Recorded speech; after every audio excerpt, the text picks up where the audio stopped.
Okay. Is the mic on still? Okay, good. We're off and running. The Hartford Town Forest is located right here, as most of you folks know, in the southern part of the town, south of Route 89, west of 91. And adjacent to it is a hurricane wildlife refuge. It's important to note that although the wildlife refuge is adjacent and we do certain things like share trails with the wildlife refuge, it's managed differently. It's managed by the Hartford Recreation Department, and it doesn't allow things like there's no hunting allowed in there, there's no mountain biking, there's no timber harvest. So it has different objectives. So tonight we'll be talking about the town forest and not the wildlife refuge. To make that clear distinction. An important part is that this is the town forest is part of a larger forest block that's important to the town natural resources. This map is from the master plan, the Hartford master plan, and it shows, you can see the dark green over here is considered highest priority forest blocks. The yellow is priority forest blocks.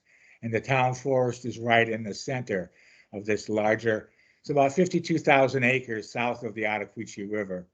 It's unfragged, it's part of these forest blocks. And these forest blocks are important for habitat and other natural resources. As well as it's a wildlife corridor. You have wildlife that go up and down the riparian zones along the Connecticut River. And to get to these more upland, unfragmented forest areas, they have to pass right through this area right here. So a little bit of background. Up to the 1980s, the town forest was basically heavily forested, even age, which basically means clear cut. The first forest management plan was developed in 1984. The Conservation Commission has managed the town forest since 97, and it changed to an uneven aged ecological-based forest management. And AJ will get into the explanation of what that means. It's selective cutting, basically, instead of a clear cutting approach. And AJ would describe that. 2005 and 8 were the latest timber harvest, and the latest forest management plan was updated and approved in 2020. We have the forest management plan can be found on our website. And if anybody's interested in a hard copy, we'd be glad to sign the register over there, and we'll be able to send you a hard copy. So the town forest, interesting thing, when we updated the recreation plan back in 2019, and 3 years ago, probably some of you remember, we had a consultant arranged, we had a meeting right in this very room right here where we got public input into the town forest. The consultant had these series of posters around the room, and people could take these little sticky dots and put them on what their priority were for different aspects. So this one right here is the management focus. So going down right here, the top one is recreation. Second one is education. Third one is natural resources and habitat. And the fourth one is timber and forest products. And right here, this is the consultant did the tallying. There's the raw data over here with the little dots. And you can see when they tallied them up, they got this. What this means to the Conservation Commission is when we look at this, we look at how even these different aspects are, between recreation, education, and natural resources. So this means that there's a lot of different values that different people in the town have as far as the town forest goes. And they're sometimes conflicting, can be conflicting. So when the Conservation Commission looks at the management for the town forest, we look at these four aspects. And a mantra that we've been having these last few years is that we consider this a town forest. It's not a wilderness to be left untouched. It's not a park to be used exclusively for recreation, but it's a town forest It's a working landscape that has to respect both the environmental aspects and the natural resource aspects, as well as, it's there for the town to use, for all the residents to be able to use the town forest for primarily recreation. So doing this balance is what's important to the commission. So when we started 2 years ago on this update to the forest management plan, we came up with this little 3-page goals and objectives. Now this paper is can be seen. It's on our website. It's been on there for a couple of years now. We prepared this before we went to the select board in May of 2020 for an informational session about the forest management update. And this slide here highlights some of the priorities that the commission came up with that we sort of gave to AJ as his marching orders for when he was updating the plan. So the first part is we want to increase the site-specific diversity in the town forest, including species, structure, age, and size. And again, AJ will go into an explanation about what this means and what the intent is. The intent was to have a more diverse habitat for wildlife, to be able to improve wildlife habitat in the town forest. The second was to improve carbon sequestration and storage. And the third was to improve the resiliency of the forest for both climate change and disease such as EAB, so that it can more effectively deal with these changes that we know are coming. One of the second goals was education, to demonstrate sustainable forestry and locally grown wood products. Some of you folks might have seen this supplement that was in the Valley News a couple of weeks ago, and it talks about wood and the economic benefits of local wood products to the Upper Valley. In addition to that, wood products have an environmental advantage.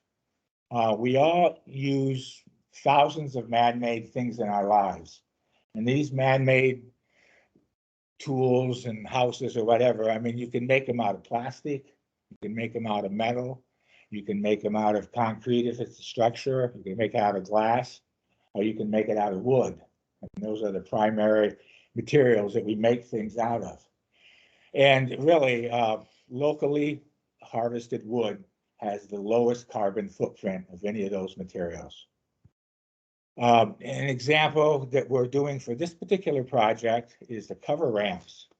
So we're going to be harvesting about 1,200 board feet of hemlock. It's going to be taken down to the Wright sawmill on Route 5, just south of White River Junction. He's going to saw that cost, and then that'll be Cover will be able to buy it for just the sawing cost. So a pretty substantial discount. It'll be enough wood for about 5 ramps. It's the planking, the rough cut hemlock that goes on these ramps. So these ramps are typically done, for lower income and elderly people that, for access into their trailers and homes and stuff. So it's a good demonstration of the value of, of locally sourced wood. And then the last one up there is income. If we make money on it, we would suggest to the select board, recommend that they use the money for conservation projects in the town. This is just a general trail map, and again, AJ will get in more detail, but the proposed timber harvest this is Reservoir Road coming down. Proposed timber harvest is between the Moose Brook Trail and the timber harvest. It goes kind of up here, loops around what used to be the former upper reservoir and into this area right here. So it's important to note that the parking lot will still be open. There's going to be no harvesting south of the parking lot. So this area will not be affected at all by the timber harvest, and the Piney Drop Trail over here, this little bit area over here, won't be affected by the timber harvest. So when we worked with AJ to develop, the bidding documents and stuff, we included some provisions to limit the impact of the timber harvest. The first, it's going to occur in the winter. One benefit of this is it reduces the forest disturbance if the ground's frozen, erosion and damage to the soil and stuff. The other benefit of that time is that it's a time of least public use of the town forest, so it has the least impact on recreation. We restricted the logging hours to daylight hours, basically as a convenience to the local people that you don't have disturbances at night. Unlike the previous harvest, we're proposing that the parking lot be open and not closed. That was used as a log landing before, but our proposal is to leave that open and use as it is now. We will impact about 8 of the 46 trails and 50 of the 423 acres. But as you saw on the map, the other parts won't be affected. We've required the logger to do cut-to-length logging method. And again, AJ will explain what this means, but it's basically you take the logs out, just cut the whole as a whole log out of the woods. This does mean that at the landings, there won't be chipping as far as a lot of noise that you get when you do the chipping of wood into wood chips. And the logs will be carried, not dragged out of the forest to limit the forest disturbance. The remaining things are on this slide here. The forester, which is AJ, will determine which trails are used and crossed, and any damage to existing trails would be repaired at the logger's expense. After work is complete, all the landings will be left in a clean, neat condition. They'll be barricaded off so that items that were used for a landing won't be able to be used as an unauthorized parking area, so that we can control that. After the logging is done, even though the logger will have to clean up the trails, there still will be debris on the trails, and that will need to be raked and cleaned up. So the Conservation Commission and the Hartford Area Career and Technical Center have, we've committed to doing this. We hope we can get some volunteers, and then 2 or 3 work days, volunteer days, and we're confident that we could get all the trails back to use in a couple of months before the real season starts. So that's my section. So AJ, you wanna?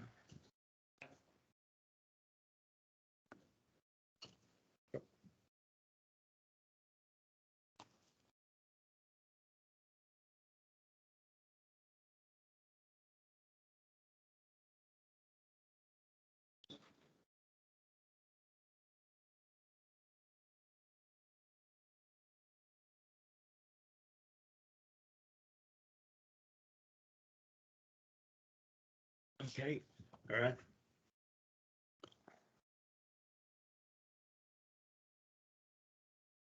Is it that one? Yeah. This is the January. Right here. Yep.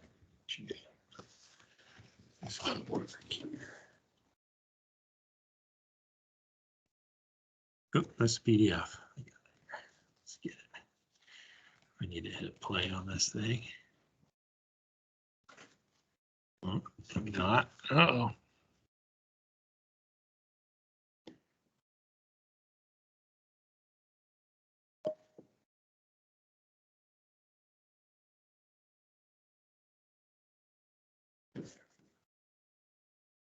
Can we check here?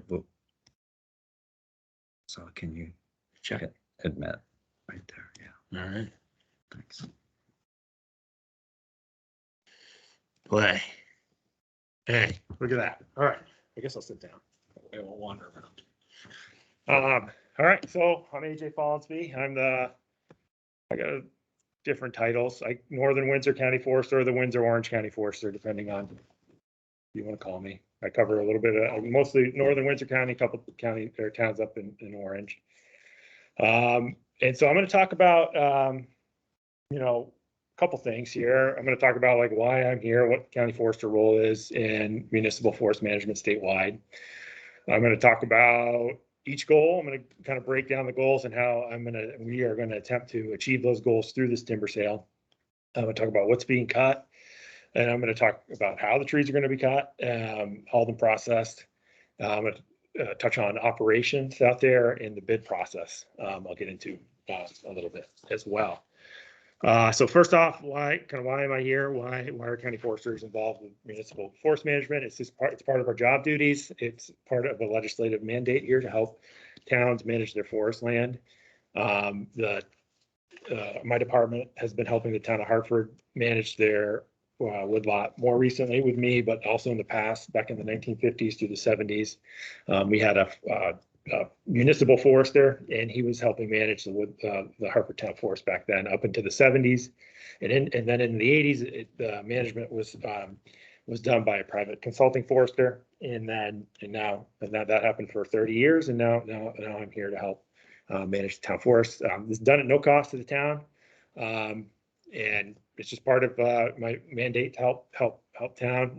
The town's kind of what's in it for me, and county forest is the outreach, the sneaky bit of this here. I get to do talks like this. I get to help people out in the town forest and show them what we're doing, and connect with folks that I don't normally get to talk to every day.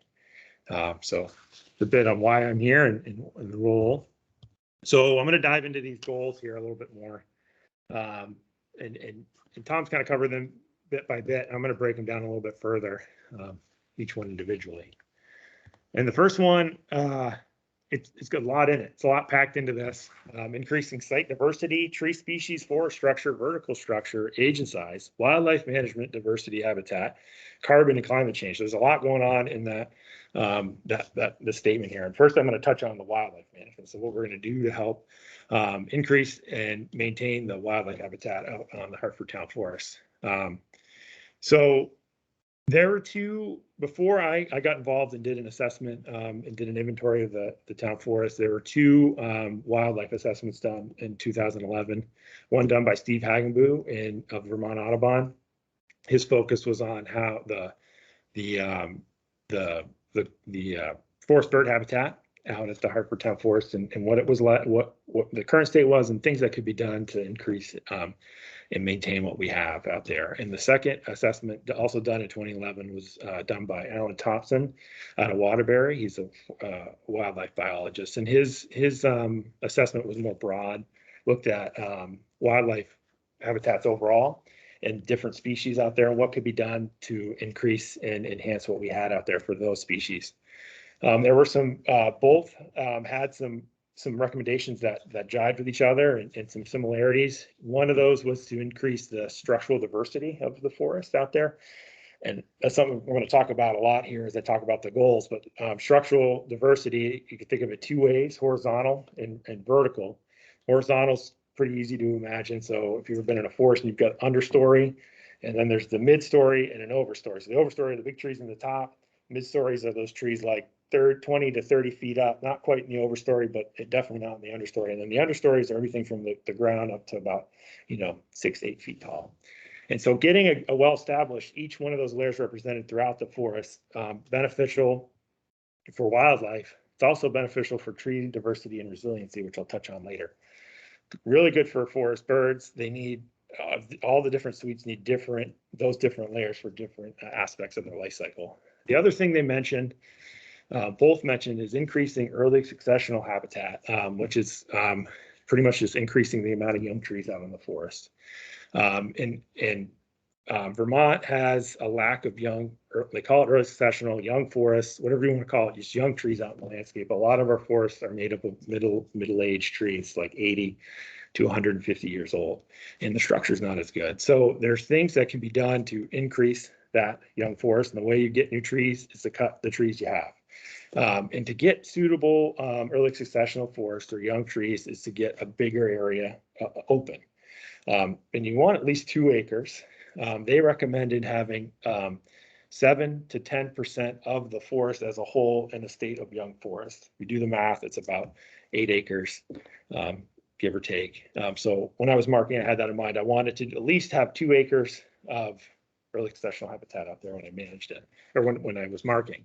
I found a suitable area of, this is another kind of mixing term of declining early successional tree species. And those are just species that occupy a site after disturbance. So you do a clear cut, you abandon a pasture. These are the type of species that are going to come and reoccupy that site to grow up and bring it back to forest. So the trees that were out there were aspen, big tooth, and trembling, also known as popple, that were about 80 to 100 years old. And trees, aspen, birch, those early successional tree species don't really necessarily live that long.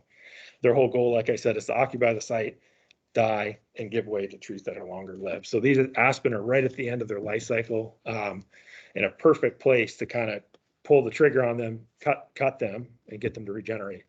And we're talking, it's going to look pretty stark, probably not as stark as this picture. This is a patch cut that was done in my time in another job for NRCS.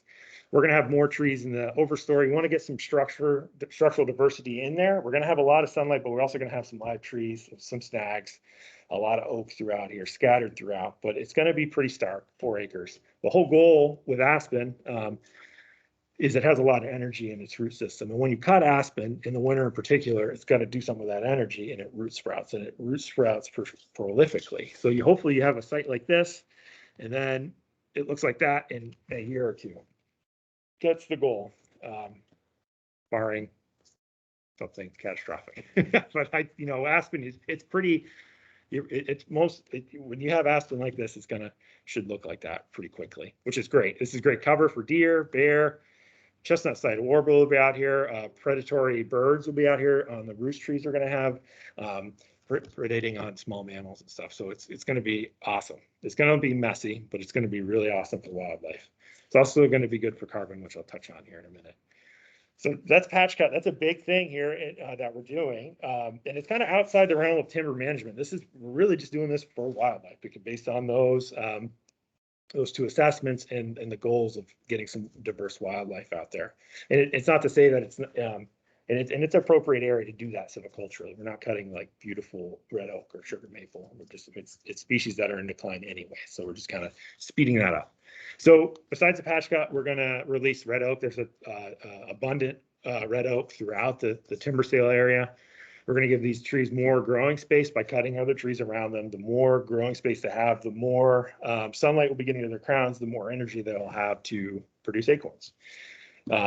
All sorts of wildlife use acorns. So that's the goal, get more mass. It's kind of food for wildlife out there through red oak. And then that in structural diversity, which I hit on. Okay, I'm trying not to get too hung up on these, but keep moving. So the next part of this is carbon sequestration and storage. The basic idea here for carbon, and it's complicated, but if it can kind of be boiled down to anything, it's big trees store carbon, young trees sequester carbon. Young, bigger trees grow fast. They pull a lot of carbon out of the atmosphere. Big trees have done all their growing and is storing all of the decades of carbon they pulled out of the atmosphere in the boles of the stem and in the roots and in the crown. So we have big trees out there. We're going to have little trees out there, and we want to promote both. So one way we're going to get young trees, that patch cut. The patch cut's going to have a ton of young, fast, vigorous growing trees in it. We're also going to do small groups throughout the timber sale where appropriate. Nothing too big, but just enough to get some sunlight on the ground to increase the young growth in those spots. And so that's kind of the sequestration part of this. All trees are going to be sequestering, but those younger trees are going to be doing it faster. And to get at the storage piece of this is anybody's walked through this area, and I have maps coming up here to really narrow down the area. There are some awesome large white pine throughout this area. And but not all of them are healthy. And that was kind of the reason we chose this area to cut first, is some of the white pine are in decline. And I've got some pictures here. I was out there marking, trying to figure out what I wanted to do. And I'd be like, that's a beautiful pine, I want to save it. And I get to it, look up, and it would look a lot like that. The really thin crown, I could see right through it. 1 year's worth of needles on it, not very vigorous. And that has to do with we're thinking a couple fungal pathogens out there, needle cast, red rot. So there's quite a few out of those large trees that are just in decline. So we're going to cut some of those. We're going to grab some of the income out of there, but we're also going to release some of the more vigorous, better form, white pine with better crowns. So they can keep, they'll have more growing space, and they're just going to keep growing and storing all that carbon while we remove some of the unhealthy trees. And I'm thinking, and I think the Conservation Commission's in the same mindset here with this pine. I think this is the last time we're going to do anything with this pine here. Back in the 80s, it was thinned pretty heavily, and and then this next treatment is the second time it's going to be cut. So it's thinned pretty heavily, and then now we're going to come through, grab some of these trees that are in decline, release what we can, and then we're just going to leave them alone. We're not going to do anything else, and we're going to let what remains pretty much live out its life cycle, let it die in place, fall over, and that carbon is going to go right back to the soil. So we're have some storage out there with those big trees, and then the younger trees in the areas we put more sunlight on the ground. And I'm just going to touch on the local wood. Tom touched on that too. This is an interesting thing, and it's a good thing to think about when we're thinking about carbon. And it was explained to me, it's we have like storage, we have sequestration, and something else to think about is leakage. And that gets at the local wood versus wood you have to import in. And that can be from different parts of our country or different countries altogether. So the leakage is emissions from trucking. Maybe where you're getting this wood is not being from the forest that aren't as sustainably managed as they are in the Northeast. So if we can procure our wood as much as we can locally, we're going to be better off. We're going to reduce the leakage from carbon. We're going to, and another piece of this is through the work we're doing here, we're going to start growing better quality stems, which will turn into higher value wood products that are going to stay in as like a table or a chair longer than a piece of firewood or chips. So that's something to think about here, because that's the other piece of, it's going to do all this on its own. Why do it? We need wood as a society. Vermonters need wood, and the wood we're going to cut is going to go back into the local economy. Okay. Sorry, moving a little fast, trying to get through these, but we'll answer some questions after for sure if there's some forestry terms that don't make sense. So the next piece of this is climate change resilience and resistance to changing weather patterns and stuff like that. The biggest thing we're doing, the most noticeable thing you'll see out here is the construction of a new trail. This green on this map here is a reroute of the Moose Brook Trail, which is this trail, this dotted line right there. It's not showing up, not there. No, I do. Will this work? Move it around, you move the mouse around, eventually you can see it. I don't know, I click on No, we're try the mouse on that. it is a pad. Oh, there we go. Sorry. Okay, so I could see, you guys couldn't see. So this is the Moose Brook Trail currently. This hashed yellow line. Currently, this trail crosses 4 wet areas, 2 stream crossings. So 2 stream crossings plus 2 other wet areas, and then just a generally wet forested area, like almost a forested wetland here. There's a bridge here, there's a bridge here, there's a wet area here, there's this drainage from the wetland here, and like I said, this is all just a wet kind of seepy area. So what we're going to do is we're going to close this Moose Brook Trail, and we're going to build this new trail here. This is higher, it's not as wet, and we only have 2 crossings, and we're going to build a bridge here. We're going to use a skidder bridge as part of the management. We're also going to set it up to put a nice rec trail in, and it's going to look something like this really fancy bridge here. If we can get the VOTEC kids to help us or something, I don't know. And then we'll have probably something here. I think it was wet in early spring, but I think it's pretty dry in the summer. This is kind of just a dry swale, and this is kind of the tip of it. So we're gonna have to do something there. But besides that, it should be dry. So that's like a big thing we're doing right away to mitigate some of our changing climate and our changing weather patterns. The other thing, and this goes for all these goals, we're managing for all species out there. So we're not managing just for red oak. We don't want to just grow red oak. We want to grow everything, even if it's a tree species that might necessarily, we want beech. Beech is sometimes not a very high value wood product, but we want it out there for the mass. We want those are like successional tree species. So we want everything we can grow out there. Because if we had a tree, like as an example, if we had this forest was full of just ash, it was like 90% ash, we'd be in big trouble. EAB is coming. It's in Hartford, emerald ash borer. It kills all the white ash. We wouldn't have a forest left. So if we have as many tree species represented throughout the forest, the better off we're going to be when we get pests and pathogens coming through. And the other thing we're doing, like for a complex forest structure, I could set that vertical and horizontal thing again. But also like to zoom out a little bit here. This. We're not just looking at this timber sale. So this is it's 423 acres. It's a big town forest. So we're doing this is just a piece of a bigger forest that we're managing. And in the forest management plan, I describe areas where we're going to leave alone. And I decided to take the time to map these and see the acreage. It's better to have it on a map than it is in Word. So these polygons here are different areas of reserves, areas we will not do any cutting because of different goals we want to manage. So we've got an area, this blue area here is all the riparian forests around the streams that drain from the wetlands and the old reservoirs here. This is about 54 acres of forest we're just going to leave alone because we want to protect water quality. If we muck around there with a Ford or a skidder, we're going to make a mess and it's not worth the hassle. It's very steep as well. We got another piece here. This area, I got to come up with a better name. Like I said, did this morning without a ton of input from the conservation. They might have a better name for this. Wild, I said, but it's just an area, remote area, not a lot of trails in here, kind of steep, really good deer wintering habitat. So we're just going to leave that alone, kind of let it be wild, or we'll probably think of a better term there. But that's 30 acres there. We got this area is super cool. This is an area here, north part of stand 1. 11 acres. We're going to manage as old growth. It's an area that is a true like northern hardwood stand where the dominant tree species are sugar maple. Yeah, sorry. People that can't get into this. Oh. Yeah.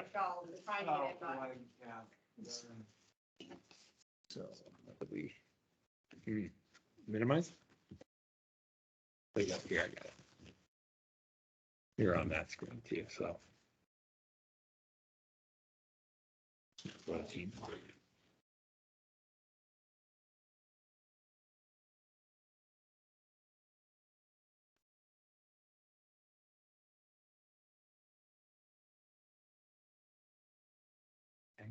Good. Yeah. I think you can go right back to the PowerPoint. Minimize this. Yeah. PowerPoint.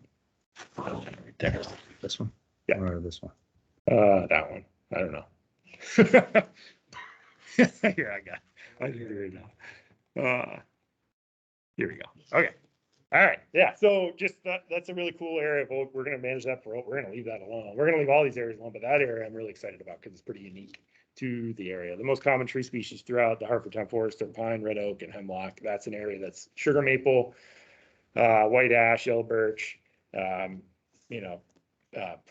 It's common in Vermont, but not to this area. So we're going to leave that alone. And then we got a wetland here, pretty awesome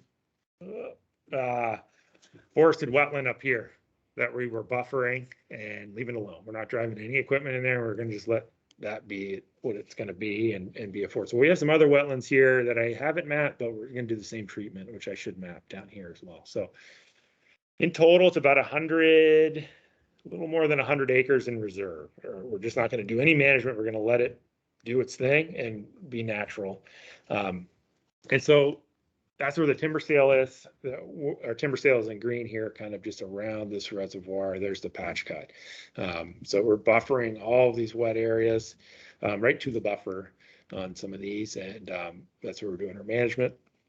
Crossing where appropriate, these streams and stuff. So that's kind of where it sits. Okay.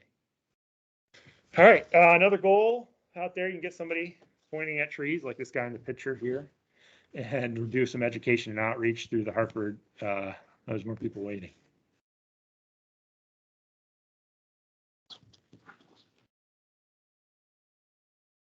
I'm on that screen here. I got it.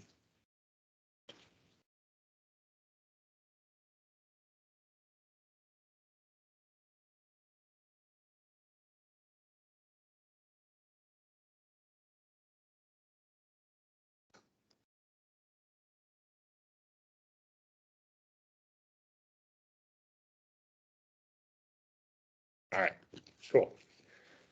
Okay, yep. So, so let some more people in, to the meeting. So anyways, another goal, education demonstration. Like I said, you have somebody like that pointing at some trees. It was a group of people.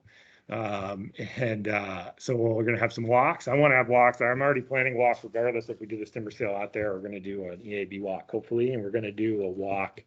We're thinking about right after this, but we'll probably wait till spring till when it's a little warmer, just to walk. And I'd like to show. It's one thing to show pictures of what we're marking, but to get out there and like touch some trees and look at what we're cutting. So we're going to do that as part of this timber sale. We're going to have a pre kind of walk open to the community, post cut, many of those out there. I'd like to have a meet and greet with the loggers too, just to people see the equipment, just get ask people questions, the loggers questions about their equipment.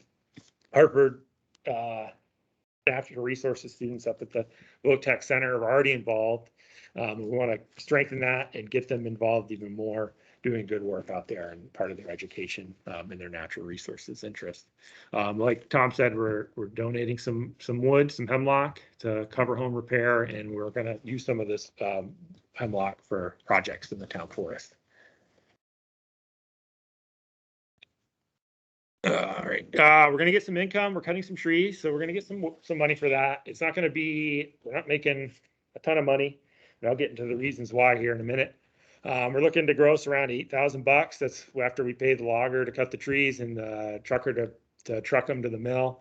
That's what the town's looking at to get about $8,000. Part of this money, and I'll get into this a little bit too, of how this money is going to be directly invested back into the forest like immediately. So that trail reroute, the town's gonna have to take a little bit of a discount to get that true reroute in, and the landing site, we got to figure out a landing site, which I'll talk about as well. It's going to take money, and so if we didn't have any things we wanted to invest, we could look at $8,000.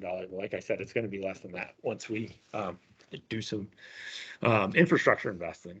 So those are the goals. I'm going to kind of get into the what of and the who, what, and where here. So kind of the what kind of trees are we cutting out there? So so I know what I marked. I tally everything I mark. I calculate the volume of the saw log trees, and I do the number of saw logs, number of pulp trees, firewood trees. So in total, we had about 1,400 trees scaled as pulp or firewood trees. So pulp is like a tree that's not going to make a saw log. It's not firewood to be burned at your house. It's going to be either like chipwood for paper mill or something like that. Most of the trees scaled as not as a saw log is going to end up as firewood, like heating your home. 223 cords. About 61 cords are going to be hardwood or softwood pulp, and likely most of this is going to remain probably in the forest. Almost done. Want to just keep going, or? Yeah.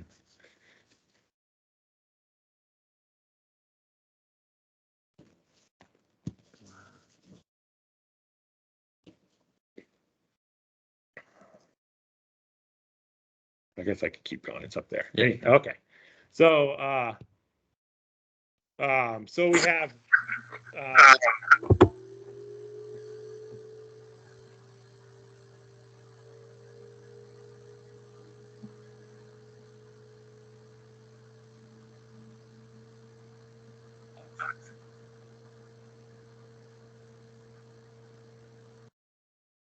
Okay. So 615 trees are scaled as saw logs out there. That's about 116,000 board feet, which is quite a bit.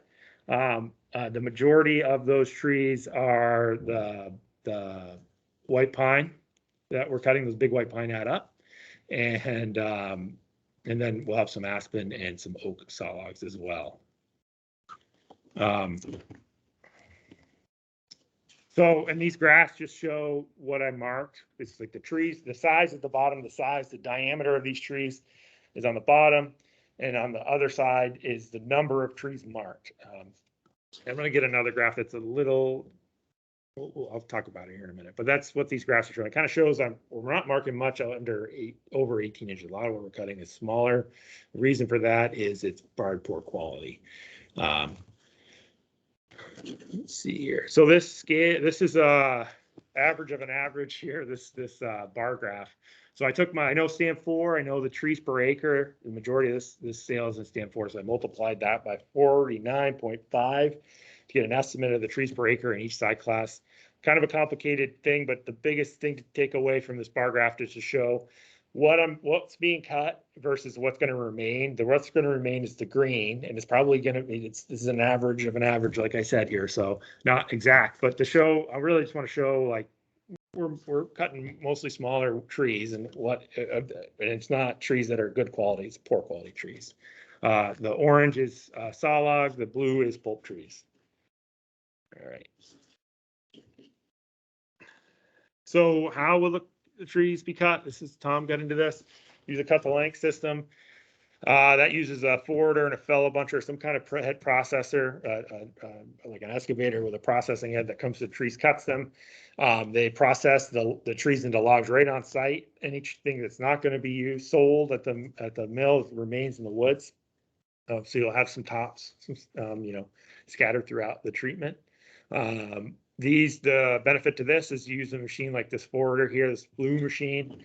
They have a bunk where the logs get stored. They get picked up by this claw here, put in the bunk and driven to the landing. A couple benefits to this type of system besides the impact of the trails is they don't require a huge landing. This is a parking lot. So one thing to mention, most of the pictures from here on are from a timber sale done at my hometown town forest, the Bradford Town Forest, Wrights Mountain Devil's Bend Town Forest up in Bradford. This is Longview, their equipment. This is who we're hoping to have cut the Hartford Town Forest. We cut this last winter about this time for an ash salvage. And the parking lot that this machine is in is the main parking lot to the main access of the property. So we decided to close ours down for a month, get this cut and out of here. So that's what a lot of these pictures are. That's the forest post-harvest here. This is kind of what it looked like. It'll look different because it'll be different types of trees. There'll be bigger trees, but this gets you a sense of like the woody material left behind in the areas we cut. We're only going to cut in frozen conditions. That's to protect the recreational trails out there. That's like a goal that's not mentioned here, but it almost doesn't have to be mentioned because that's forefront in my mind. And I know the Conservation Commission's mind is to protect the trails that are out there. We don't want to screw those up. It's a valuable resource for the community. And if anything, we want to enhance them. It's not to say it's not going to be impacted at all, but we really want to protect the trails as much as we can. We're going to use some of the wider rec trails to run that forwarder on to get the trees out to the landing. The single track bike trails, we're going to cross one time if we need to, and we're going to try to cross them at 90 degrees so they're not running up and down those trails. I'm going to flag those trails to make sure they know where they are, the operators are, and understand that this is where you cross it and get out of there. We don't want any trees, and if there's trees that have to be felled across the trail, they got to pick them up and get them off the trail. And like Tom said, we're going to come through post-harvest and clean it up. The volunteers, the CC, me, the natural resource students, we're going to clean these trails up. So this is a picture of the main trail that comes from the landing at Wrights Mountain's Devil's Den, which is a pretty popular town forest. I don't know if people have been there. It gets a ton of use. That's the main trail that goes up from that parking lot that gets used every day. 365 days a year. So very little impact. It was a little narrow, little bit of impact to the edges, but no ruts. This is done in a winter like this. So that's what I expect our trails to look like at Hartford. We're going to close some trails. I mean, either close or partially close, and that's a list of the trails that'll be impacted. To get into operations here, historically, there's been 2 landing sites. There's the northern landing we're calling, and that's the landing along Reservoir Road. Just as you leave the property heading north from the parking area, there's that little tower there. I don't know if it's a radio tower or what, but it's got a gate just north of that on that side of the road. And if you weren't looking for it, you probably wouldn't notice it. Pretty small, about 1/3 of an acre that we could use now. So that's one that was used in the 80s. And then we have the one that's been used historically as recently as 2008, the parking area. That's a landing.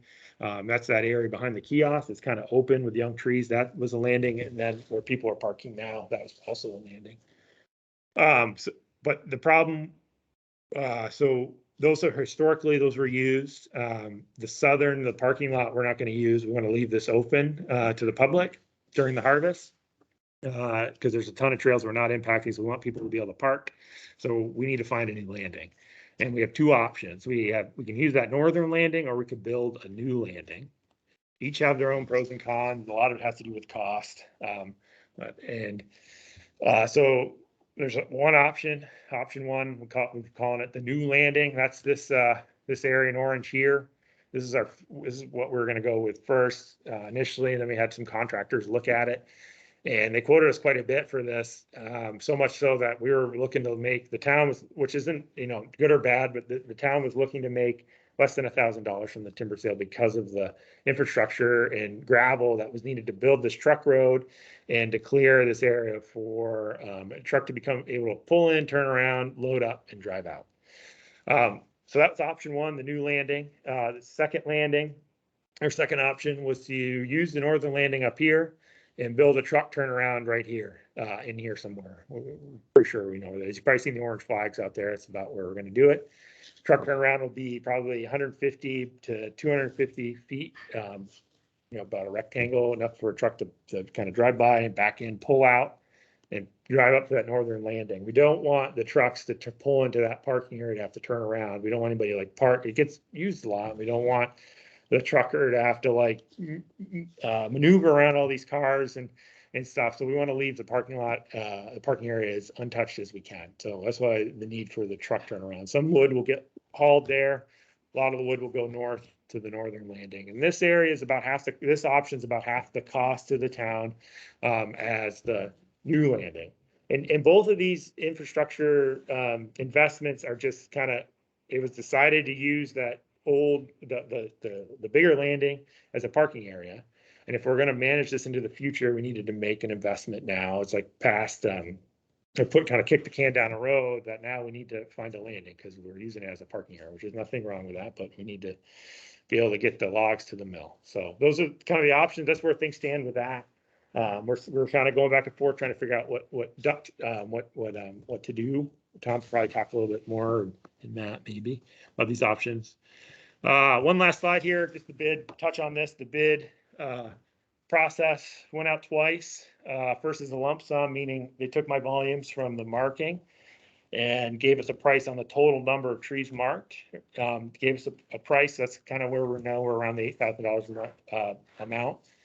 We didn't get a lot of interest for a lot of reasons. I think mostly not a lot of loggers have this type of equipment, and the majority of what is to be marked, as I've shown, is firewood and pulp trees, and that doesn't pay a lot. And this type of equipment that we're going to use can't really move that wood very well, just because the mills aren't available to use what we call roundwood pulp. So we put it out to bid again. To mention the lump sum, we had one logger came and looked at it, put it out to bid again with a mill slip. That just means we put it out to bid, and they were going to pay the town a certain amount per volume cut. So they're going to pay us however much for 1,000 board feet of pine, and however much for a quart of firewood. One logger showed up, same logger, so didn't change his slips much.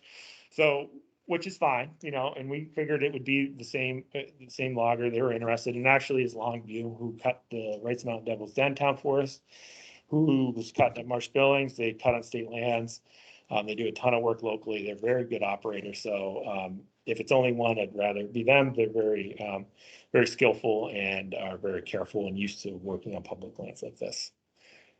Okay, that's all I have. Tried to go fast, but so that's it. That's the questions. That's what I got here. There's just pictures of the Wrights Mountain Devil's Den Town Forest in a patch cut that looks pretty bleak, but ours won't look that bleak. But just looks giant here, this one, but I don't think ours won't look that big, but it's still going to look big.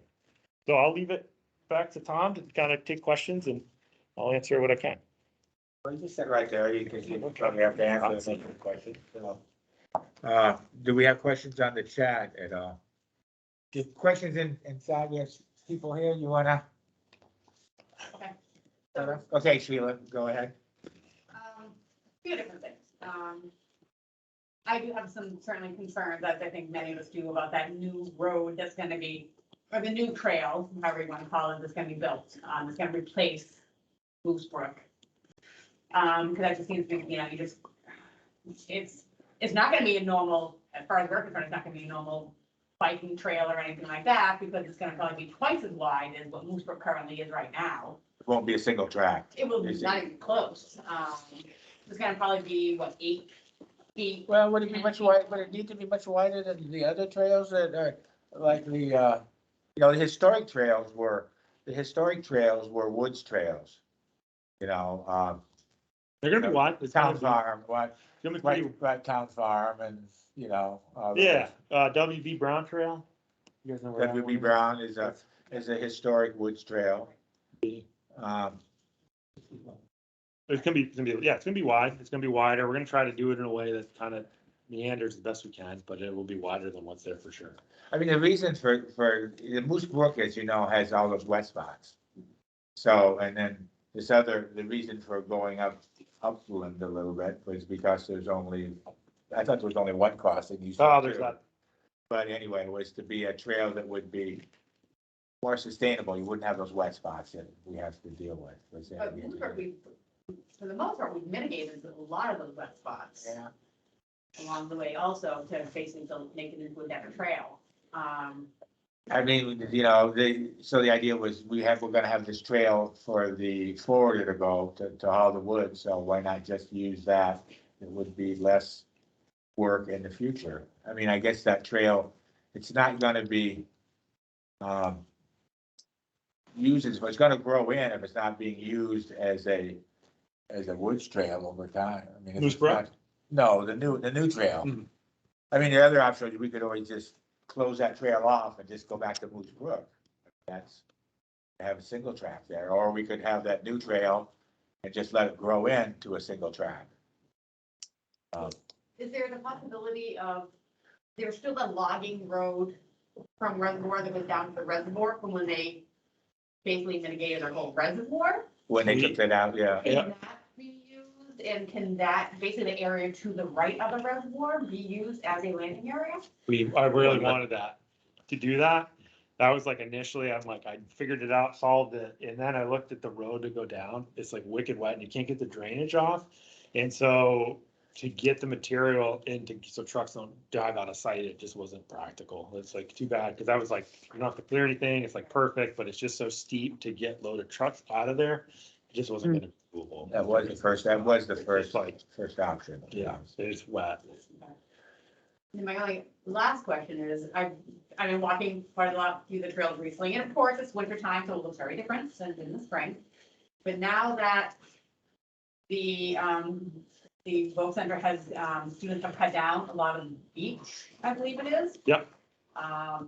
Wow.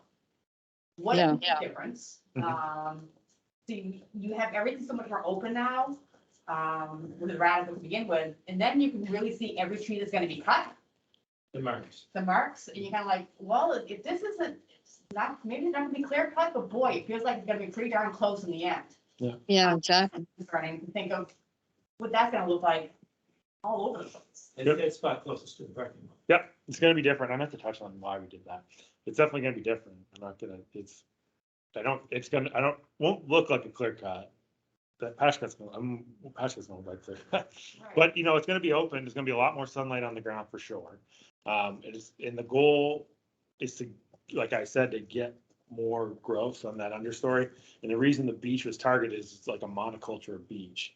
And that was to get it like that resistance piece. That was what I meant to mention, is if anything were to, with that monoculture of beech in the understory, the worry there is if we just did the work we wanted to do in the understory, we're just releasing beech to grow there, and that's all we'd have. So we did that prep work for the Votech kids to get, so when we did the work in the overstory, there'd be more sunlight on the ground to get a different suite of species.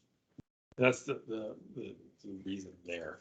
And it is probably there's gonna be some groups throughout there as well to get that sunlight on the ground to get more trees growing, different types of trees. So you can I see have how it looks. It's gonna look Completely different. completely different. Now you were riding bikes out there in 2005 and 8 when they had the other, how did that look on the southern part? I wasn't clear on what has been cut already in 2005 and 8. Way down the southern part of the forest. QT extension, The south side trail, I know, you want to bring a thing of the map up, Oh, I don't know. you know, it was, wasn't it down there, it was, yeah, if you can bring a map of the town forest up.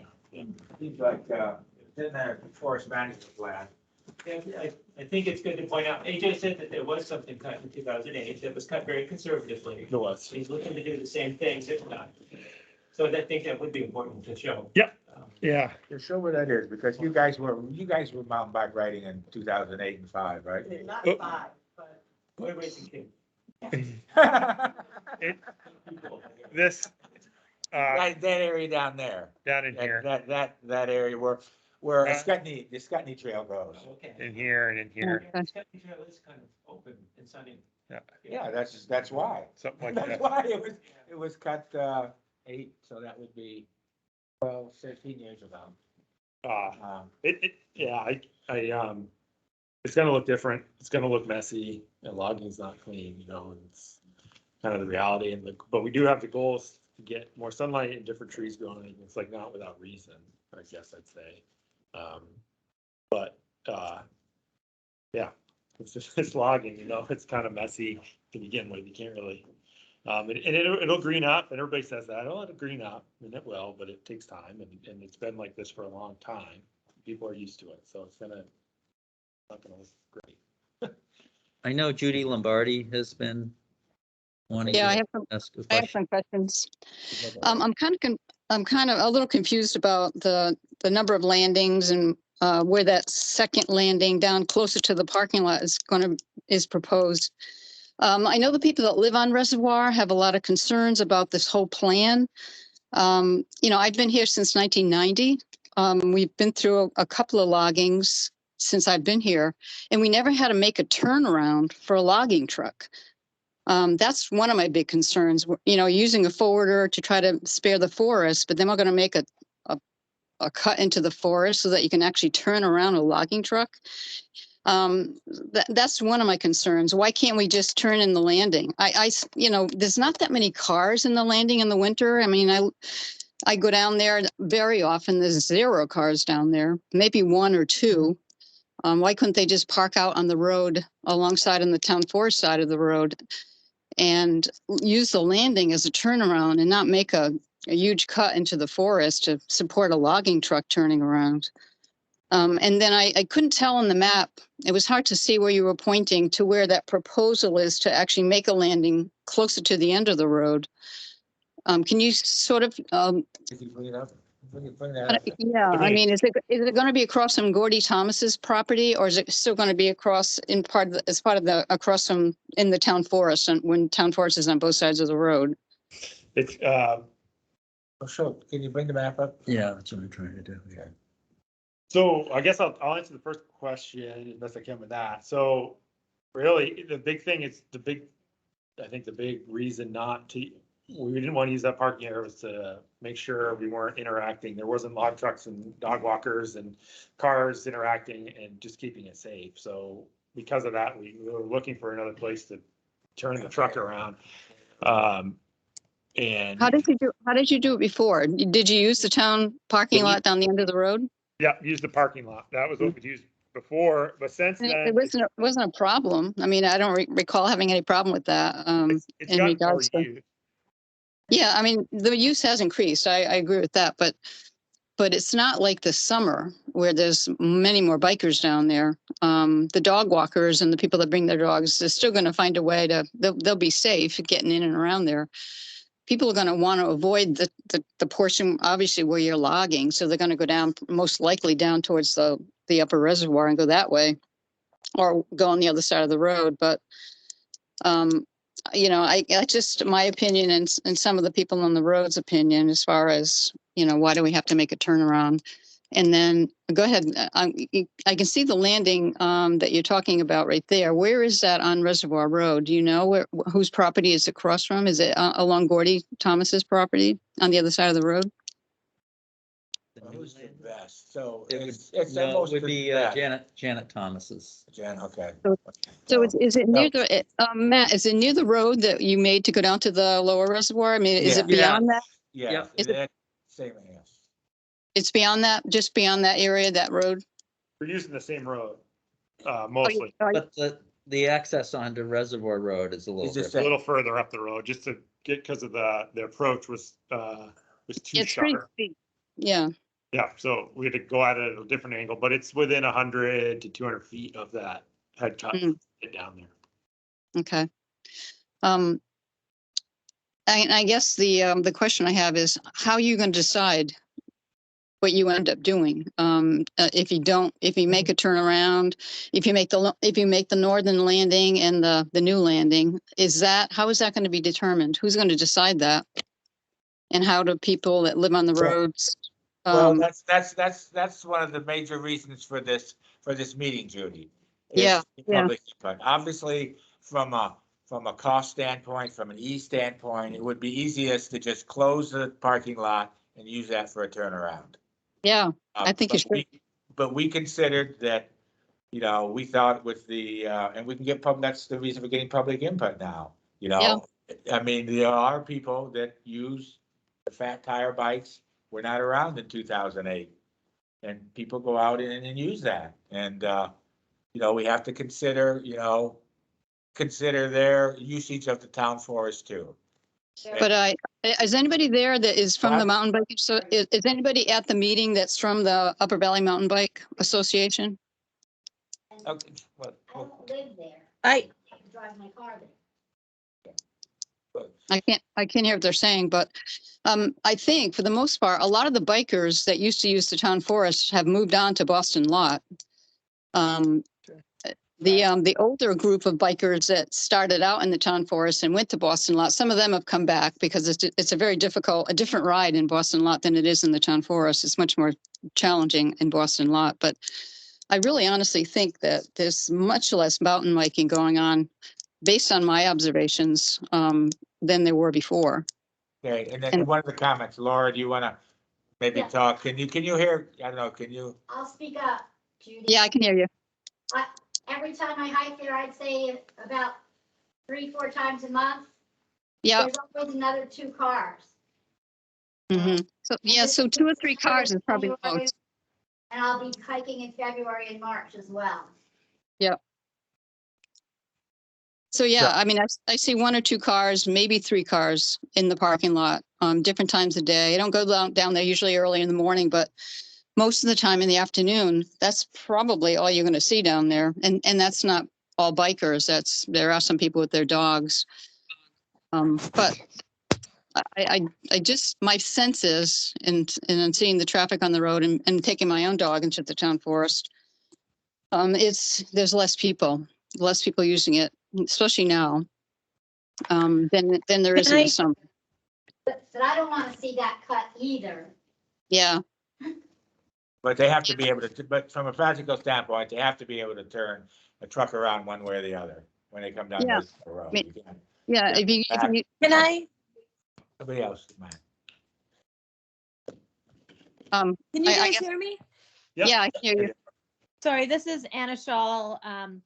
Judy, I work with the Upper Valley Mountain Bike Association, and I Yeah, would completely agree with you that there's much less winter biking going on at the town forest because the trails are not being groomed and they're really post-holed, and it's really Yeah. uncomfortable to ride a fat bike on a post-hold trail. Yeah, So, yeah, I agree. And Bill Brown and I just had this conversation a few days ago that in certain snow conditions, when you can kind of ride on top and the snow is perfect, you'll probably see some bikers at Hartford. But if you're seeing 2 or 3 cars at the town forest, like you said, at Boston Lot, there'll be 40. Exactly. So I do agree with that. Almost every day. I'm over at Boston Lot almost every day. I agree with you. Yeah. Tons of cars. And I also agree with you that I think the bikers are cringing at the thought of these massive trails for vehicles and these landings. It's going to be so much destruction of the little, outdoor recreation that our town has. And I agree. I think if we polled the biking community, my guess would be that people would say, shut it down for a month, get it done, and don't ruin any more trails than that's already going to happen. I agree 100%. I mean, we're trying to use a forwarder and trying to be so careful in keeping the forest undisturbed as it can be with the logging. But then to just cut it all up to put a turnaround for a logging truck and 2 trailers, it just seems crazy to me. I just really And disagree with it. Yeah, it feels very counterintuitive. I mean, when we were rerouting, Lower Pine Drop, and we were talking about adding another trail to make it a loop, and the answer was this area of land is 2 trail concentrated already. So you didn't want to add a half a mile of single track, but we're willing to add this great big huge monstrosity, which Yeah. seems counterintuitive. And when you asked about what it was like the last time we logged, Yes. we might not have been biking quite as much, but Tim was hunting out there quite a bit, and he said it was done in such small parcels it was barely noticeable. Yeah, exactly. This is a much bigger scale, and I agree with Judy that if they did it in 2008 and those trucks didn't need a landing, we should be able to do it again without a landing. I Well, agree. He used the parking lot as a landing, is my understanding. So they had a landing. Right. They just used Well, the that would be parking lot as a landing. Yeah, right, do it. That would be so much better than spending the money to build this temporary landing for a few $1,000s. And, again, you were worried about a tiny little single track trail. How are we going to allow this big landing to come in and cause damage?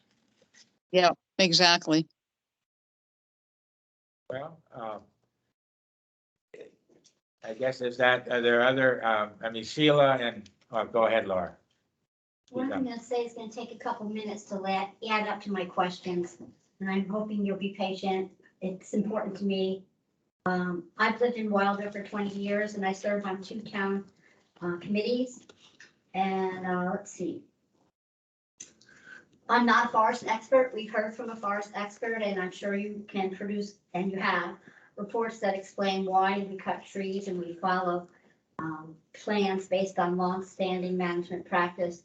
However, I want to encourage Hartford to determine that what we do in our forest is what is best for all residents, reflects the urgency of climate change and extinction crisis, as well as the use of holistic view of forest values. The following information is based on a local tree expert who says he has watched the impact of major disturbances like Irene and the continuing 4 summers of droughts. And he advises that we need to pause for a period of time and reconsider our outdated forest management plans. To me and many others who look at the holistic perspective of forests, Hartford's cutting plan in the town forest is interacting with what is happening in other local towns, on private lands, in the state and national forest. By the way, right now in the national forest, Green Mountain National Forest, they're considering logging 11,000 acres. And I've seen some of their patch cuts and it looks exactly like clear cutting. There's and we have to think about what's happening in the United States and across the world. There are too many fires and too many forest cuttings. And that means that forests are losing their ability to store carbon. New England forests have the potential to store far more carbon. And based on the realistic perspective, we really need forests to store more carbon versus being cut. Right now, I think it's important for people to consider this. In New England, only 3% of our forests, and the same in Vermont, only 3% are wild, meaning they're not scheduled to be cut. Only 1% are old growth forests. So letting the forest grow is a major defense we desperately need right now, and based on climate. And I'm going to just provide a little information about a 2009 UVM report from Jared Nunnery and William Keaton, UVM professors, and they state that a forest with no logging is better than any forest logging plan. It's better to carbon capture and storage. And this graph explains that. We have a couple here for people. Here. And let's see, the graph from the University of Vermont report shows that carbon stored in unlogged forests, where there is no management and no cutting, has 39 to 118% higher carbon storage than in log forest. So my questions are in 5 areas, and I'm trying to decide whether I should just read the whole thing and it gets recorded. I guess I'll just read the first area questions, and then we can go to the other one. Has this cutting plan been modified to accommodate climate conditions as they currently exist? The other one in that area. Does it accommodate the drier state of the forest due to the few years of drought? I didn't see anything about droughts in there, and I didn't read every word. So if there is, Matt has my email, so feel free if you want to give me more detailed answers later, he can get them to me. So that's my first area of questions about accommodating for climate and as it is now, and for the drier state of the forest. Yeah, no, I think we're modifying, kind of went into that a little bit about the carbon and just altering what we would do to sequester more carbon. I mean, you're absolutely right. If we didn't non-cut forest, we'll sequester more carbon over time. But, you know, and if that's a goal, if that was the main goal, we wouldn't be doing anything, but we're trying to achieve all these other goals. And so in cutting the trees we're cutting, we're trying to also fit carbon management as best we can in there too. And I talked about trying to keep as many of the bigger trees storing carbon as we can, along with trying to sequester more carbon through these patch cuts in smaller areas. So we're definitely modifying what we're doing.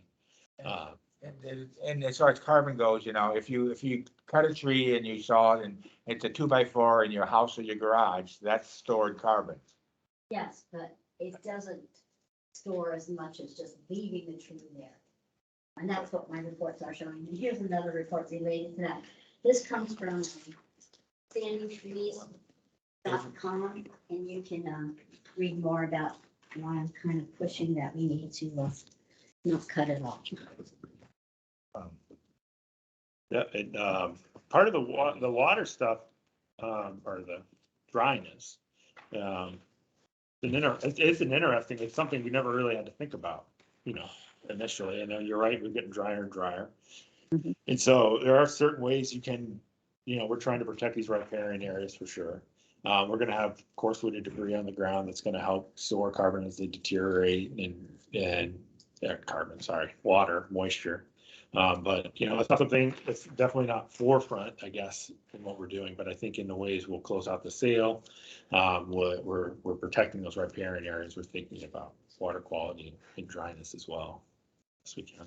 Yeah, I'm just quoting someone who has been advising people, mostly in invasives, but has studied local forests over the last decade or two, and says it's time to just put things on hold a little bit because of the drought. Like, I mean, are we gonna tell people you can't build a house? Because you can't, you don't have wood, you have to bring the wood in from Canada? Is We're that? talking about public land that it benefits the whole town. What people do on their private lots and how they sell that and what happens commercially, obviously, I built a house and I helped cut the 10 cords of wood to build that house. But that doesn't mean we should be cutting public land. Oh, because it's public, you're saying because it's public land, it shouldn't be cut. Somewhere we have to start figuring out how to have more than 1% of old growth. We have to. In fact, there's a bill in the legislature right now with the goal of bringing us to 9%. But that's not a lot. And the federal legislation says we need to have, 30 by 30, 30% of all forests need to be wild by 2030. Well, we're just not going to get there because nobody wants to stop, doing the management as we always have. And I'm not saying this as a put down. It's just we have to start looking at the reality. This is what we're saying we're doing, but we're not actually doing it. I just have a couple more questions. So you showed us some photos of what some of the similar cuttings would look like. But I'm just wondering, like, people talked a little bit about what the forest would look like from looking at what's been marked. And I think we should have a sample photo of what that's going to look like once it's all cut. And there are thousands of people in town who have no idea that this is happening. I think it would be good for them to know this is what's planned. So that's not really a question, it's just a comment. And you told us a little bit about what would happen to the logs, and I know when you put a plan out for this I can hear from what you're saying, it's hard to find a logger. But do we have any control? Are some of these logs going to go to a biomass plant where that lumber and biomass causes pollution and causes more carbon?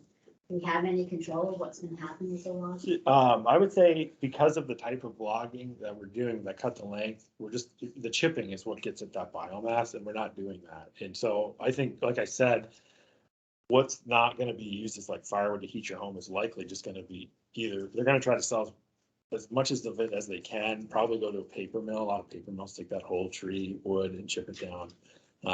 But some of that is probably just gonna stay in the woods, really, just because we can't move it. There's not that, it's not, we're not doing that type of cutting where it's getting chipped and sent up to Rygate or Burlington for electricity.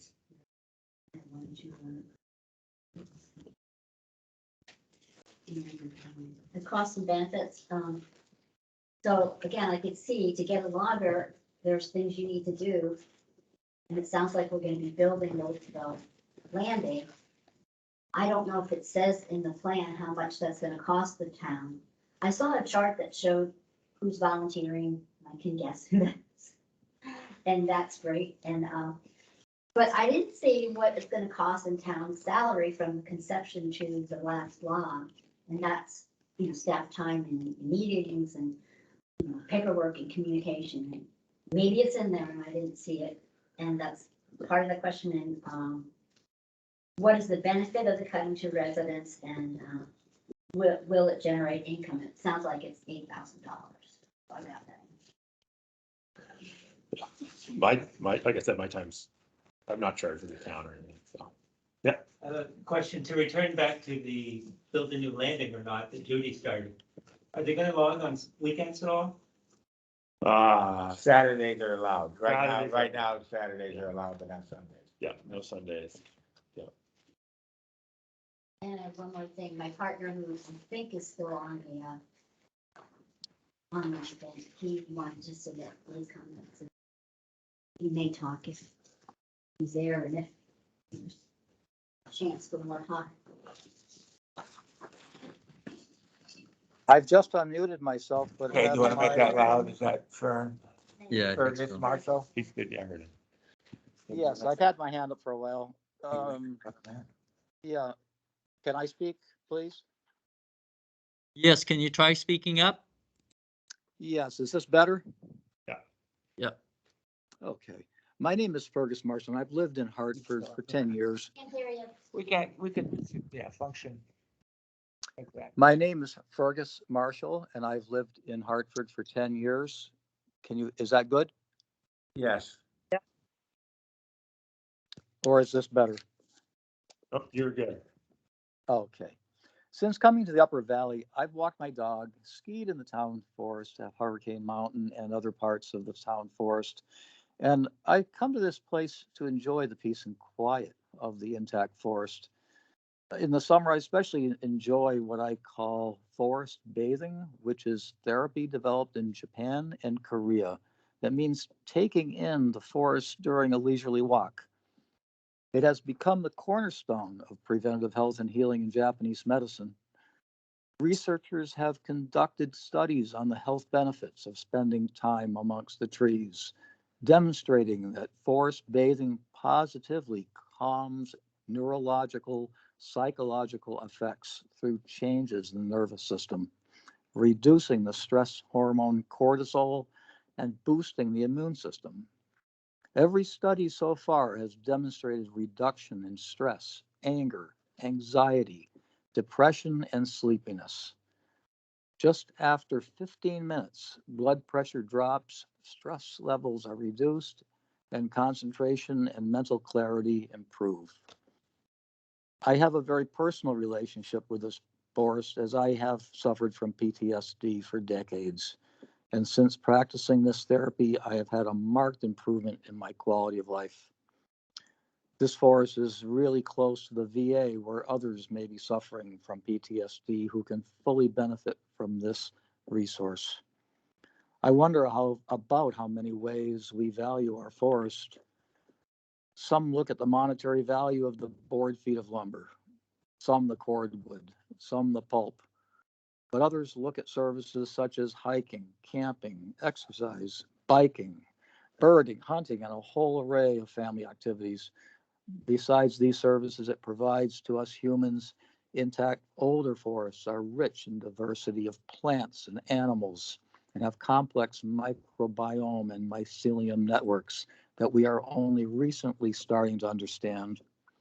We have also only recently started to understand that older forests are sequestering and storing much more carbon versus the long-held belief that younger forests sequester more. When trees are removed, not only are they unable to sequester and store carbon, but they release it as greenhouse gases. And the disruption of the soil further releases carbon that can take 10 to 15 years to restore the balance. As we are experiencing the existential threat of climate change, it is really necessary or wise to disrupt our beautiful Hartford Town Forest. It's there doing its thing and not asking anything of us, but just let us grow. Isn't there enough private land to satisfy the wood industry? We should be asking our children if this is a good idea. They are the ones who will inherit what we are borrowing from them. Please read the attached letter from this statement of over 100 scientists concerning the importance of leaving our forests to grow. Thanks for the opportunity to comment, and for a list of signatures and references, go to the open letter to President Biden from the John Muir Project from over 100 scientists. Thanks so much for listening to my statement. Okay, thank you for your input, Fergus. We appreciate that. Judy Lombardi has another question. I don't think I still have questions about the northern landing. I know that I just have to represent a couple of people on the street. One of my neighbors who is closest to that landing has strong objections to having it happen there. So I just needed to put that out. Doesn't want it to be there at all. I'm not saying that that's my opinion, but that's one of my neighbors who's not at the meeting. My question about that northern landing, how will the forwarder access that landing? Will they be bringing the logs along the road, or will they be coming up behind it to that point and not actually having the forwarder on the road? Yeah, they're not going to go on the road before it, or Okay. there's a trail that's not on. Yeah. It's a wicked nice, actually really nice trail. Yeah, it's an old snow machine trail. It goes behind the tower. Yeah. I think that's what you're talking about. That's right. And the other question I have in regard to the logging, how long are we talking with the logger be in the woods? I mean, it's probably, you don't have a definitive answer, but it's going to be a month, 2 months? Depends on the winter. The winter, like today, this winter, they could get in and out in the winter. Couple months, you got to allow for some warm ups here and there. But if it's really cold, they can move kind of fast with their equipment. But I would say a good solid winter, so 2-3 months, it would be likely. And like you said, it's hard to predict, but it's a big area and a lot of volume. Yeah, and this is my final statement, just to wrap up my comments, is I really object to the turnaround for the logging truck. I really would strongly recommend that we use the landing, even if it has to be closed to the public for a few weeks, because it's really going to affect very few people, honestly, that drive down there. And I think it's going to have a much more negative impact to gouge out a big chunk of the town forest so that a logging truck can turn around with two trailers. And that would be my recommendation. That would be my vote, that we don't have anything like that down the end of the road. The truck turns around on the landing. And I don't know why we couldn't actually use the landing instead of making a new landing, use the area behind the landing going towards the Moose Brook Trail. Use that as a place to store the logs for the truck to pick up right there. Is that a possibility? Yeah, Good, yeah. very much so. Yeah. I mean, Then why don't we just do that? It's so much easier than taking out the big chunk of the town forest to make a landing and make a turnaround. Can we just use the end of the road like we did every other time? Yeah. well, except you would not be able to have parking. And I don't think that's a big deal. I mean, I obviously I live on the street, so I don't drive down there, but I have plenty of friends who come to the town forest. And honest to God, there's really not more than 2 or 3 cars down there at a time, if that, especially during the winter. And then the other issue is, you know, how about the snow snow machines coming through, they come down from the tower down the WB Brown, and so that's going to be all closed off to them as well, correct? Yeah, yep. All the rec trails will be closed just for safety, and we don't want anybody zipping on a snowmobile while they're freezing. Yeah, exactly. Okay. Couple hands up. Chuck Worcester got his hand up. Yeah, great. Can you hear me? Yep. Yes. Great. Yeah, thanks AJ and Tom and Matt and everybody for convening this. And as Judy is saying, it's really nice to have a chance to hear about the plan, talk about the plan. I appreciated the comments that Fergus made about enjoying forests as forests. And I'm a regular user of the town forest, mostly on cross-country skis, actually, at this time of year, but also hiking and running and stuff in the summer. And one thing I really appreciate about our town forest is that it shows how we can enjoy our forest and love our forest and have our forest, and also do some amount of forest management too. And I think that, you know, the plan that you guys have put together, and AJ, the way you explained it, is super helpful, I think, in sort of capturing that full spectrum of what Vermont forests and our town forest can be. I especially got a little bit of a kick out of it. I was very involved in the 2005 effort to do the logging in the southwest corner. And at that time, the town hadn't logged for, I think, at least 20 years. And there was a fair bit of discussion about if it was going to destroy the forest, and if the roads were going to, you know, create permanent eyesores, and if the, you know, if the parking area was going to be, you know, lost. And so it's kind of fun now to be part of this conversation, and people can't remember where the trucks were, where the roads were, or even where the logging was, which I think is a great statement to the care that was done back then, and the care that I think that you guys are bringing to the plan this time around also. Because it really does demonstrate that we can do a lot of really cool stuff in the forest that brings together all of those goals: the recreation and the education, the demonstration, habitat improvement, and some wood products as well. So I'm very much in support of the effort. I would say 2 things based on what I've heard this evening. One is I would really echo what Judy said, that I think closing the parking lot and using that as the landing is going to be a really great way to go, and won't involve us having to create new landings in the forest. I usually ski up there in the morning, usually sometime like early to mid-morning, even late morning. And if I see a single car in that parking lot at that time in the winter, it's amazing. And I often look to see who it is and see if I might know them. So I think with some forewarning, you know, that this is going to be closed, and if it is going to be, obviously depends on the winter, but something like a month or so, I would strongly support that. You know, move those boulders out of the way, use that area the way we did before. We can put the boulders back in afterwards, and that way you just need a place for the town plow to turn around. So I would strongly encourage that as a change. And then the second thing, Tom, you mentioned in passing, with the select board and the money, I would encourage you guys to go to the select board and request what they use this money for now, or at the time that you propose the plan. I think if you kind of let it go into the general fund, you'll never see it again. So I would encourage the Conservation Commission to say, hey, we're going to realize some revenue here. And these are like the, you know, the 6 or 8 wonderful things that we want to do with this money, obviously in the town forest, but also in the refuge park, or maybe Manawaka, or somewhere else in town too, to really reinforce that this money could go straight back into conservation. So I'd encourage that. But overall, once again, thanks to you all for a very thoughtful approach, and I think this demonstrates kind of the best of what we've got up here in Vermont, and so I appreciate that very much. Okay, well, thank you, Chuck. Is there another place we can park?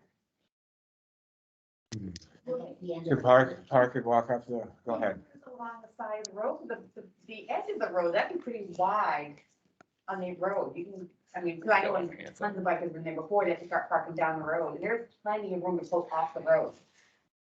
So And then, opposite where the parking is now, just, so just kind of as you're coming into the parking lot, you know, kind of on either side of the road. On one side or the other, one side of parallel parking, not, Right, so it would be, take up 12 feet or 8 feet. or and then you whatever. can usually pretty much just turn right around from there and go down the road, there's plenty of room.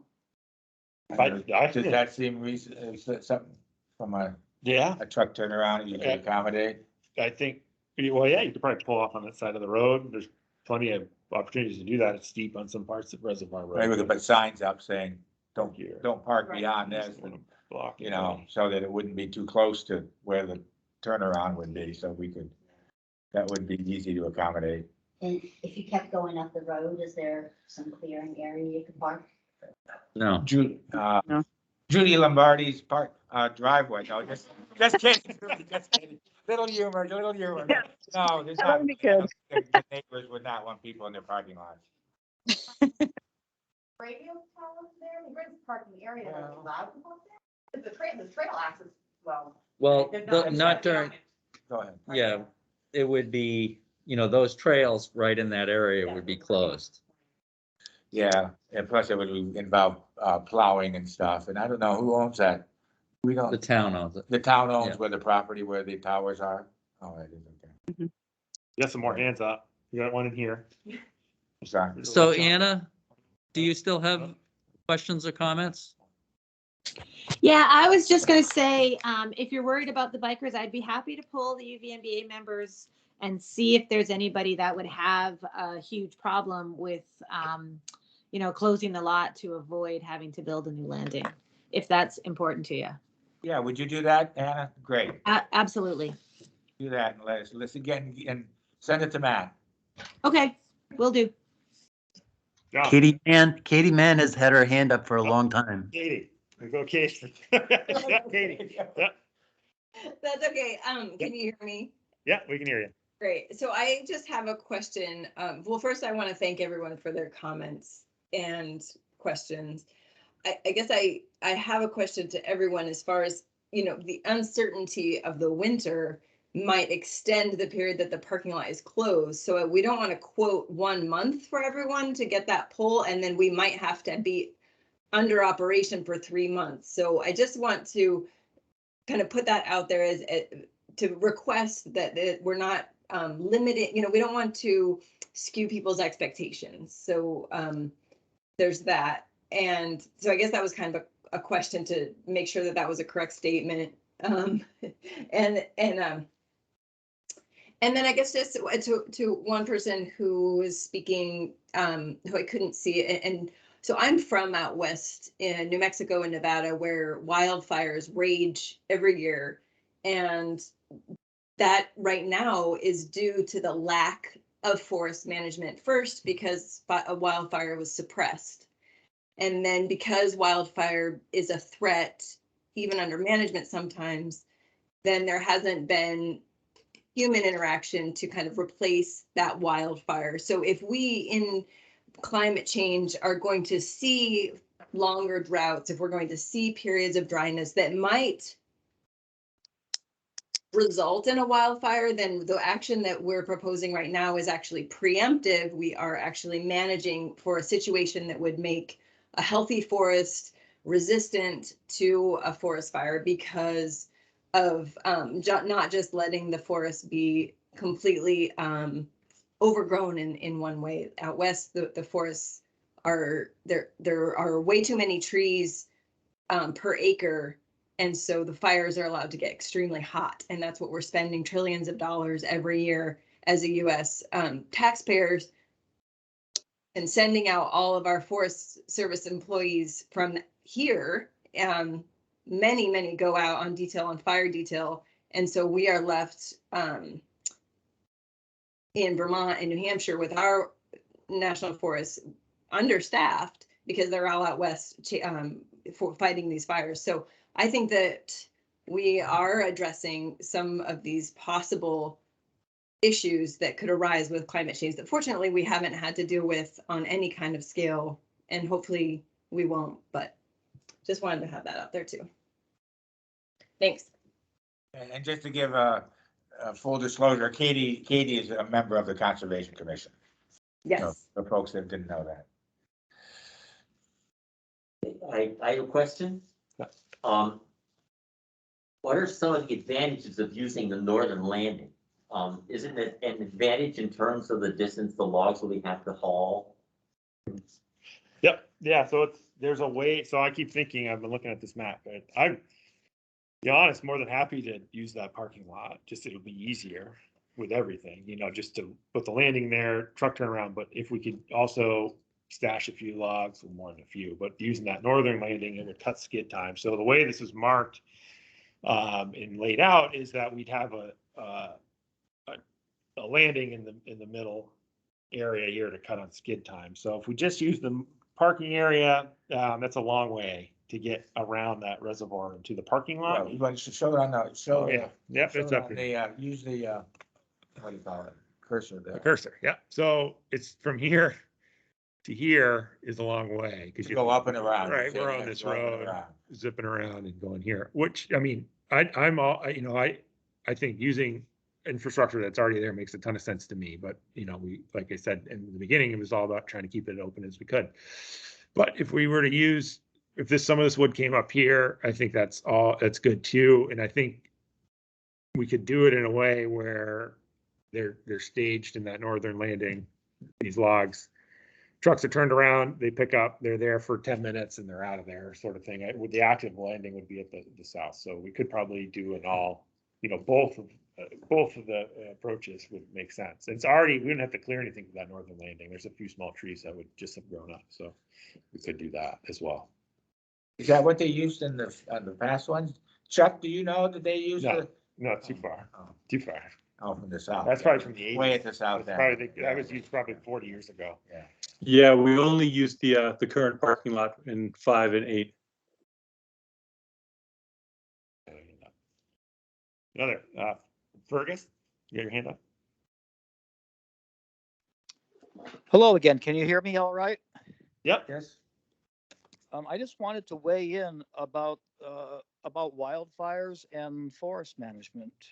And that is that in the latest science, they're now finding that managed forests are more likely to have serious fires, and that the unmanaged forests are much more resilient in fires. And part of that is due to when there are areas that are opened up in the forest, it allows the wind to just blow through and create these massive firestorms. And when the forest is not cut, it provides for this fire break for the wind that keeps this wind from blowing through and creating these massive fires. So there's a lot of new science out there that, and much of this misinformation is being put out by some of these huge forest products companies out west. And of course, I mean, that's their livelihood. And like anyone, they are promoting whatever they can.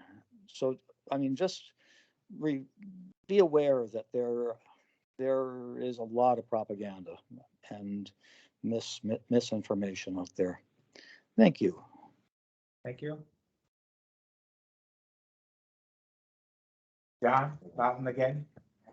Yeah, this is John Boughton. Yeah, this is another member of the Conservation Commission and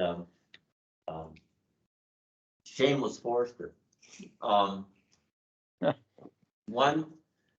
I have a comment to make, and that is I think that we need to be really careful about taking studies that are done in one part of the world and trying to apply them universally.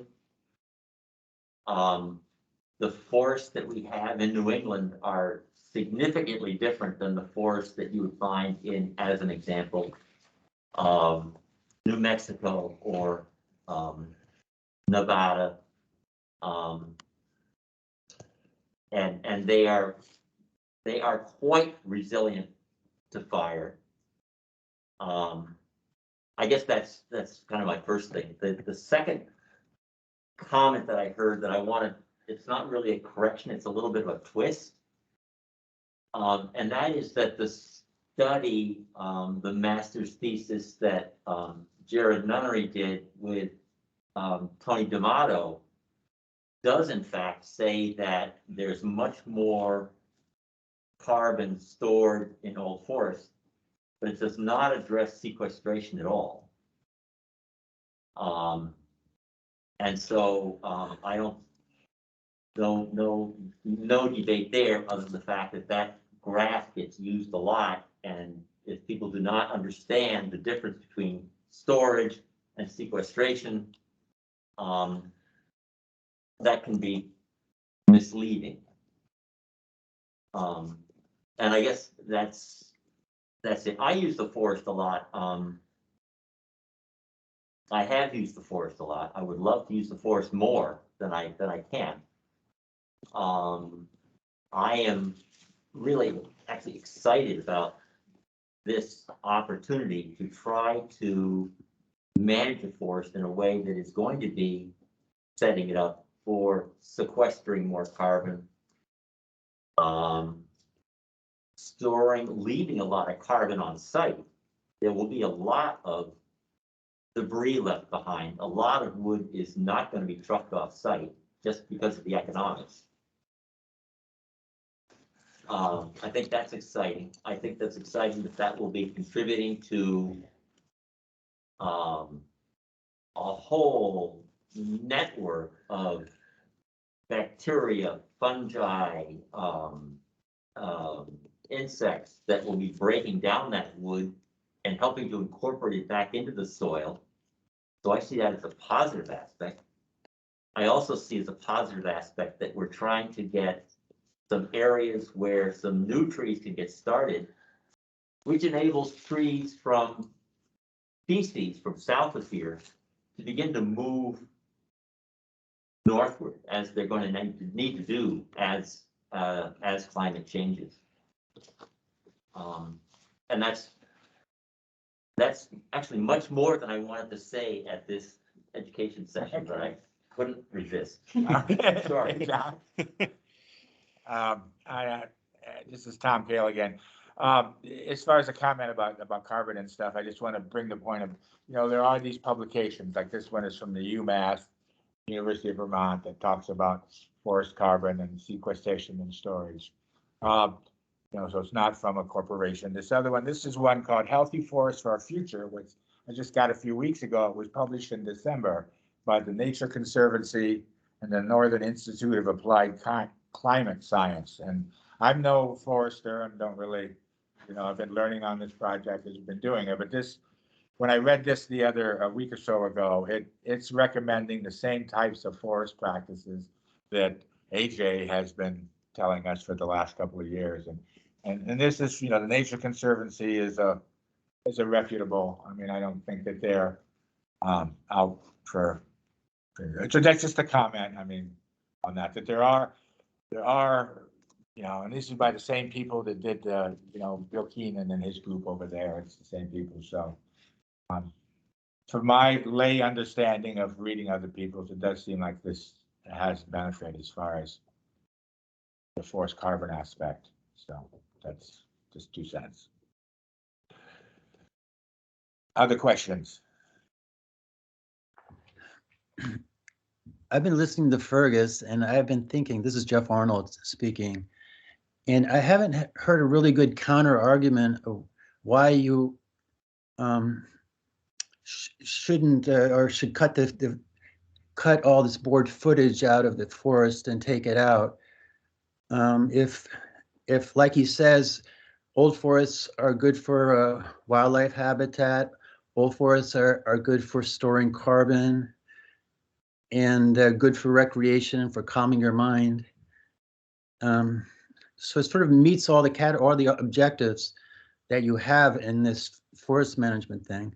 The only thing is that sequestration probably is not going to be happening as much. So can you argue for why we should cut these forests? I mean, if is it really true that animals do just as well without a big understory? I thought it was always that you needed to cut down bigger trees and then have a lot of brush, and that's what the wildlife like better.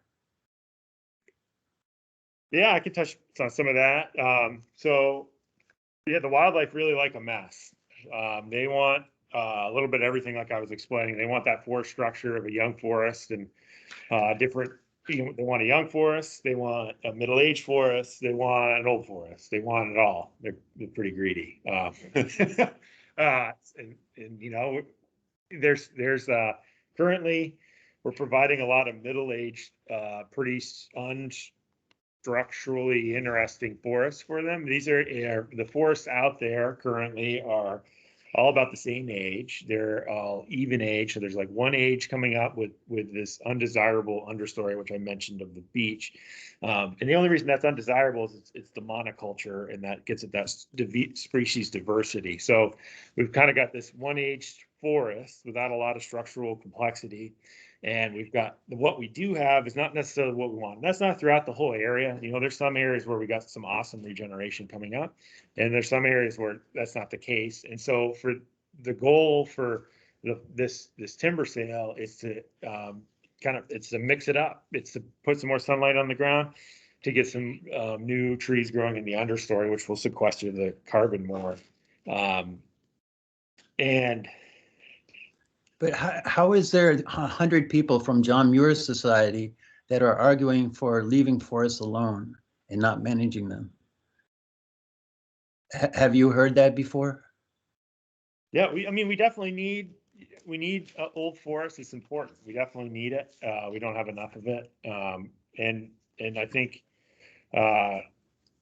So why don't we leave this forest alone and just let it become old forest? It's really a choice of the town, really what they want to do. And it's there are a lot of goals and different interests here, and we're trying to get as much as we can. We're having, like I mentioned, there's those reserve pockets as well. No, but if wildlife do well in old forests, then that counters that argument that we need to cut down the old forests and create an understory. And we can, so another, well, I don't really like, yeah, so I guess I'll comment a little bit about old forest structure and what's currently out there. And I don't really want to argue for or against it. It's kind of like this is the town's forest, and I'm just here to. And it's really, if it's a political type or philosophy type thing, that was the commission's. That's not AJ's. We asked AJ to come up with a forest management plan that did those goals that we had on. He had one of my slides and one of his slides. So I know, but if those goals are met by leaving the forest alone, and 100 experts say so. But Jeff, they aren't met if you're not showing the value of sustainable forestry, for instance. Demonstrating that. The use of forest products for the benefit. You're not showing that, but that's about the only thing that you're meeting, I guess, is. Well, the diversity, and you're using it. The diversity of the structure of the forest that AJ's been talking about. If you have all of.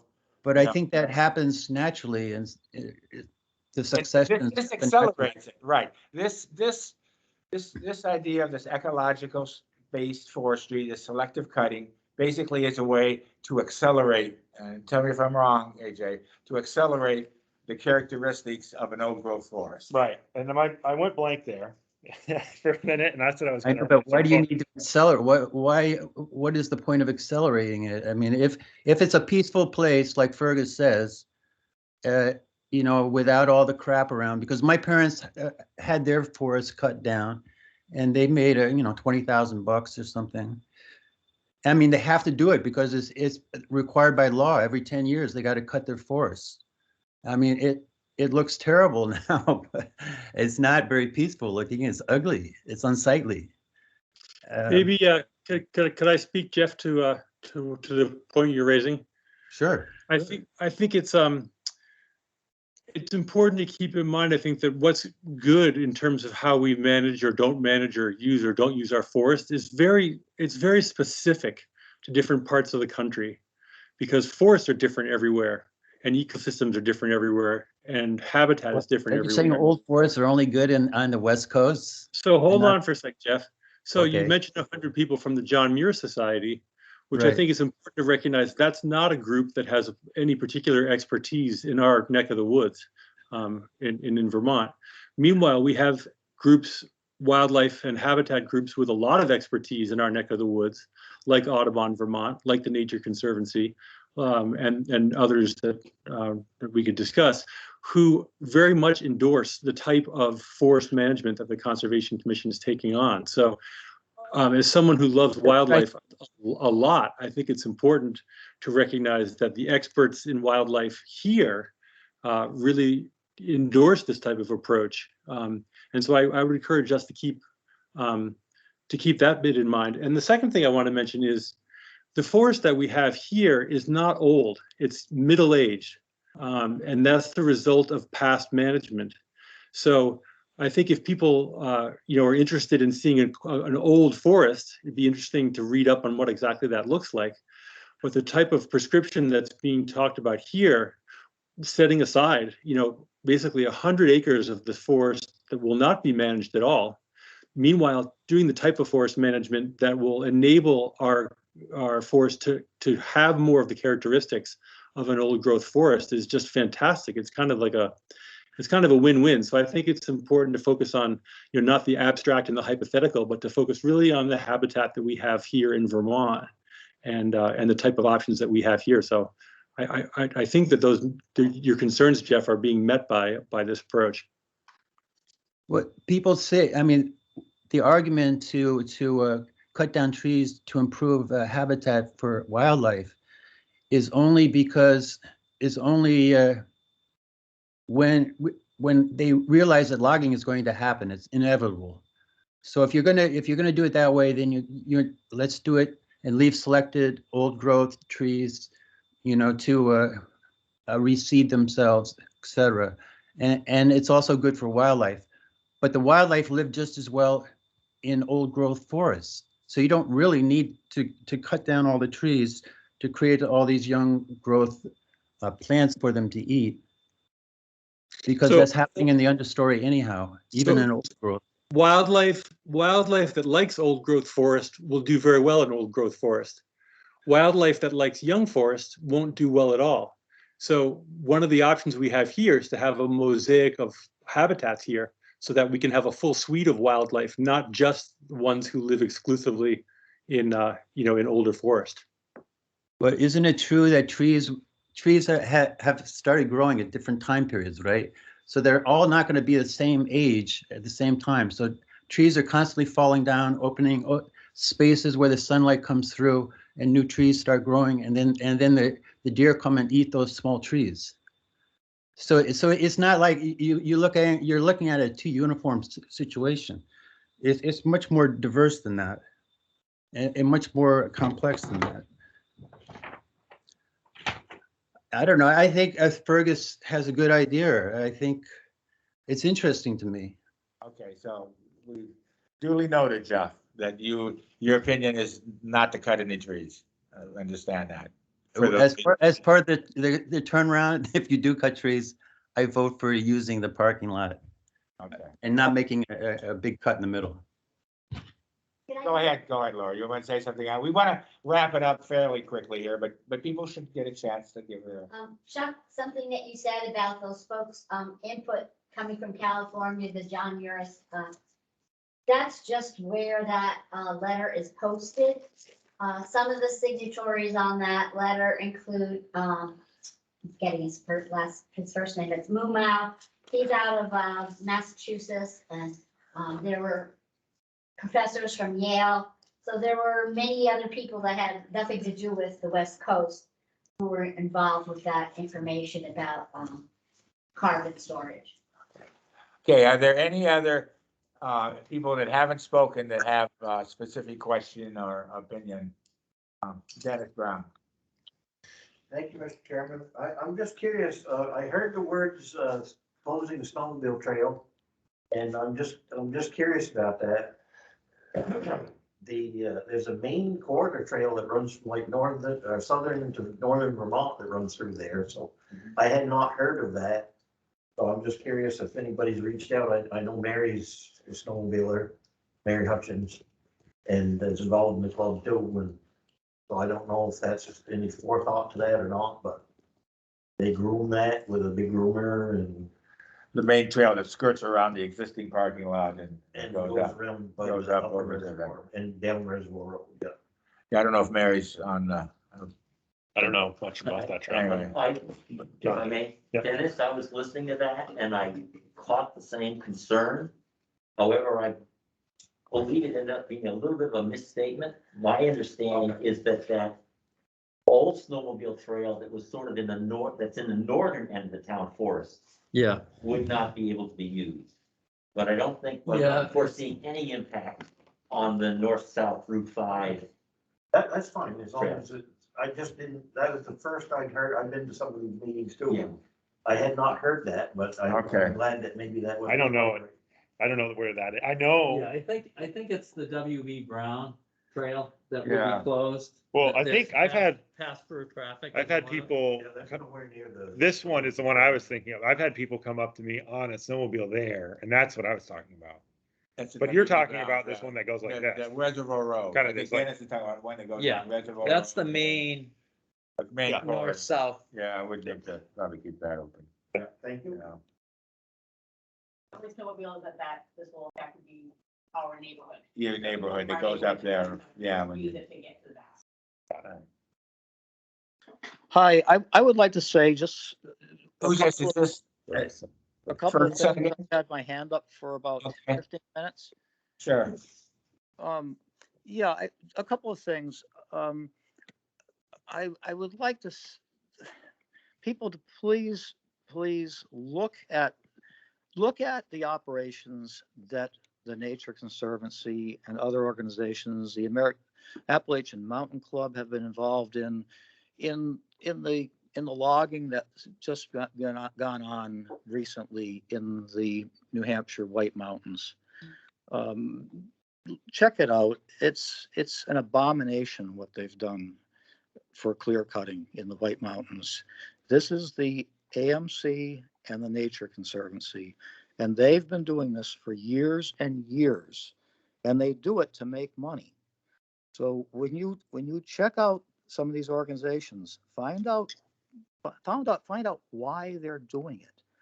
There are a lot of organizations out there that don't have a loss gain motive. Scientists such as William Mumma, who is professor emeritus from Tufts University, who wrote pieces for the intergovernmental panel on climate change for, I believe, 4 or 5 years in a row, has written many articles about proforestation and how we need to really let our forests grow. And we are right now going through climate change. I mean, I don't think anyone can deny that it's changing. And New England is one of the hot spots in the country for accelerating temperatures. It's around 2 degrees centigrade right now in New England. Not right now today, but overall.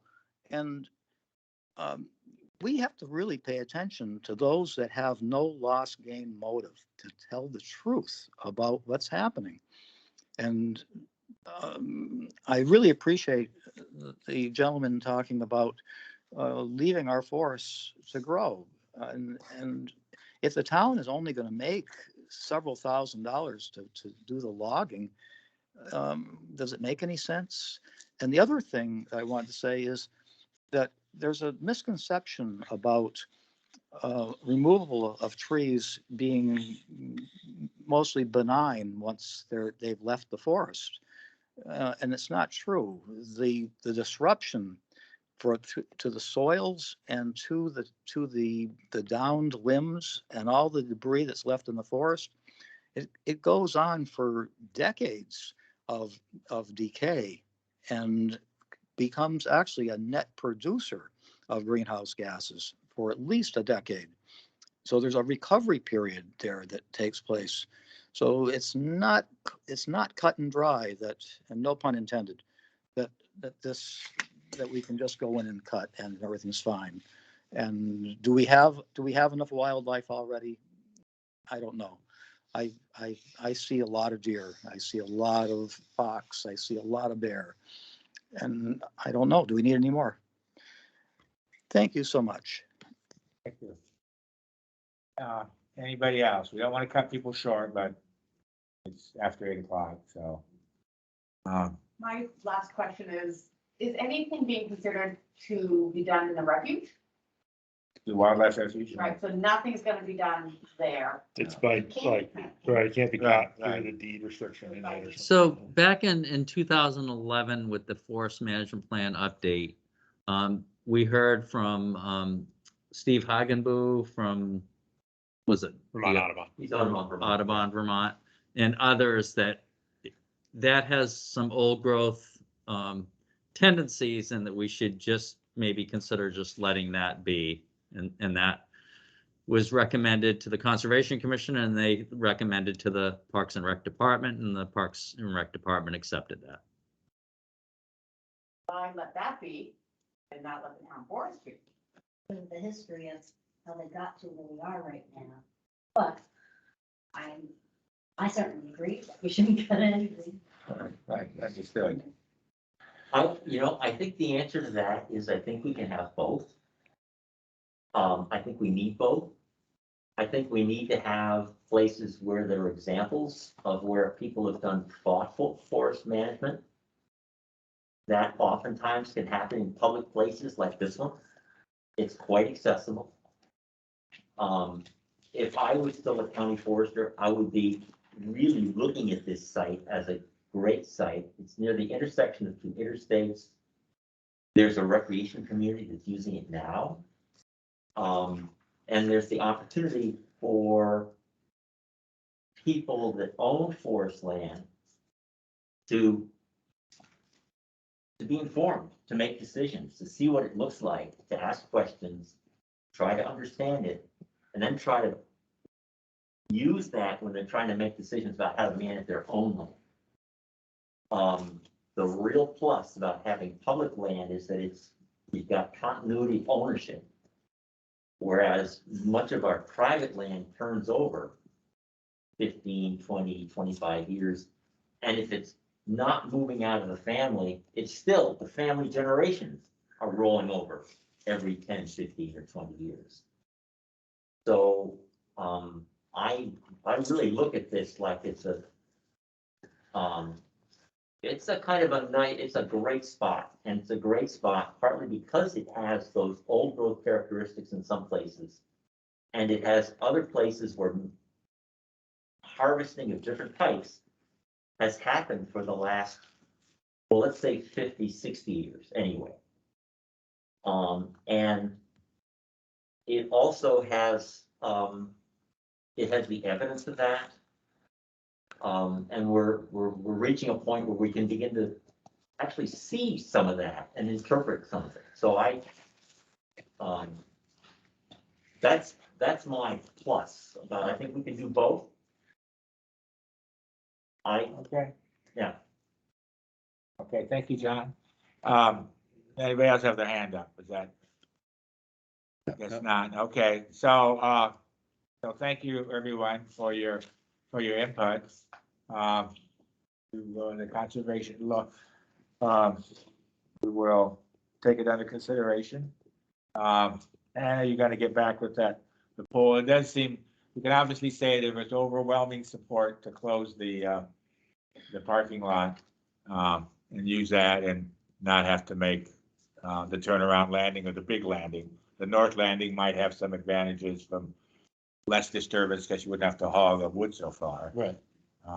But it would be loading it, so, and Fergus and Laura for your concerns, and Jeff Arnold for your concerns about, I guess the overall not cutting and concerned just about cutting in general.